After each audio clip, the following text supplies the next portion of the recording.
हम तो पहले से इस बात को लेकर के बार बार कह रहे हैं कि सरकार को अब काम करना शुरू करना चाहिए और जो काम चला हुआ उसको बंद करने का काम बंद करना चाहिए। मैं इस बात को देख करके थोड़ा हैरान हूँ कि पिछले कल आपको मालूम पड़ा कि कॉलेजेस भी जो है वो डिनोटिफाई कर दिए। मात्र 3 कॉलेज जो है वो उन्होंने उसमें रखे हैं। आज मैंने मुख्यमंत्री जी से फ़ोन पर बात की है और मैंने उनसे इस बात के लिए आग्रह किया है, ये सारी चीज़ें बहुत हद तक जो है आपको क्या लग रहा है मालूम नहीं, लेकिन उसके बावजूद बहुत विरोध है इसका लोगों के बीच में।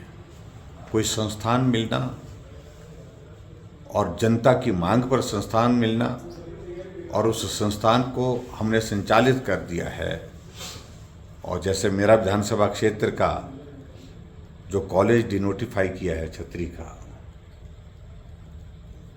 उसके लिए भवन का शिलान्यास हो चुका है, बजट का उसमें प्रावधान कर चुके हैं हम, ANDS उसकी हो चुकी है, 60 स्टूडेंट उसमें वहाँ पर पढ़ाई कर रहे हैं, ज़मीन कॉलेज को दे दी गई है और 1 साल उस कॉलेज को खुले हुए हो गया और ऐसे में उस कॉलेज को बंद करना बिल्कुल भी उचित नहीं है।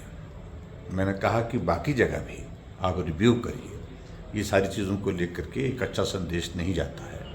और मैं उनसे इस बात के लिए पहले भी बात कर चुका हूँ और मैं उम्मीद करता हूँ कि वो रिव्यू करेंगे आने वाले समय में।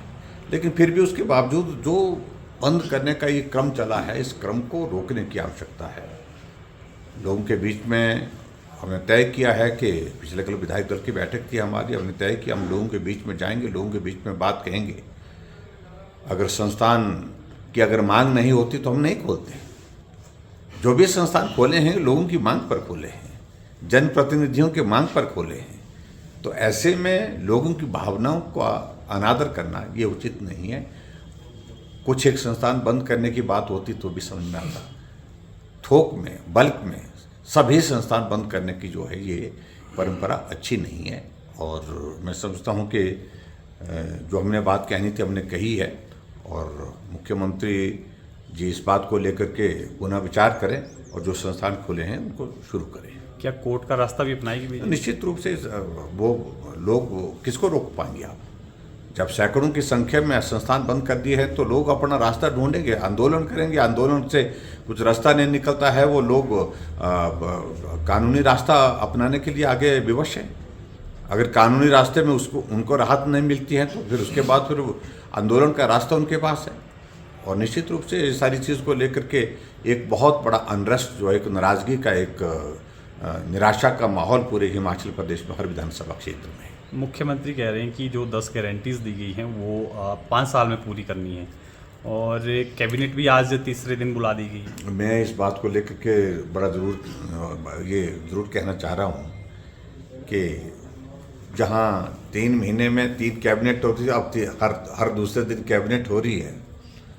पहले कहते कि एजेंडा नहीं है, अब मालूम पड़ा है कि भाई अब कैबिनेट को इतने जल्दी बुलाने के लिए एजेंडा तैयार करने के लिए कहा गया है। मैं उसमें कोई टिप्पणी नहीं करना चाहता हूँ। कैबिनेट कॉल करना मुख्यमंत्री का अधिकार क्षेत्र है, वो करें, लेकिन कम से कम ऐसे निर्णयों पर परहेज करें जिन निर्णयों में जनहित के निर्णय जो लिए गए हैं वो प्रभावित हों।